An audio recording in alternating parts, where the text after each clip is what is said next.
So imagine you don't face a trauma. You are feeling anxious all the time. You're unafraid to do things. You don't do the things that you would have normally done.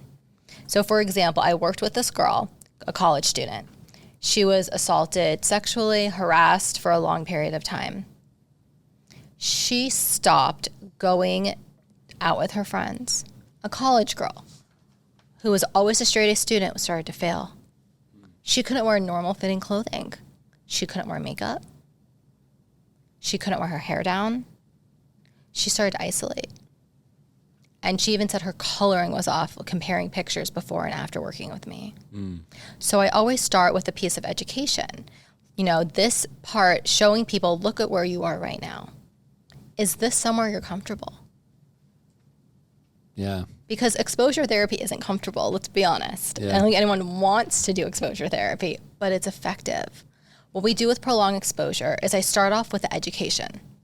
Education is critical, explaining to them why we're doing it, which is to beat the trauma down. Imagine you're like in a box and you can't get out because you're afraid. You have all these thoughts in your head that are telling you it's not safe to go to that restaurant. All these people will say certain things about you if you wear your hair down, if you wear that dress, if you're happy smiling with your friends. You're not capable of studying because all these thoughts are intruding your mind. It's taking you from who you are. So essentially you're trapped in a box. Yeah. And prolonged exposure gets her out of that box. What we do in our sessions is we look at each other just like we are now, except your eyes would be closed, and you would tell me the story of your trauma. You record it.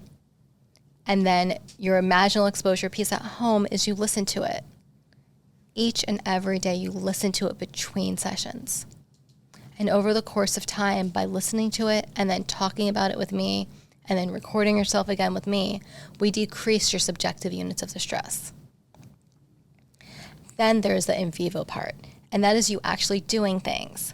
So for the example of this particular client, you know, first she would open her closet and look at the dresses. She wouldn't touch them, wouldn't wear them. Then eventually she was trying them on at home.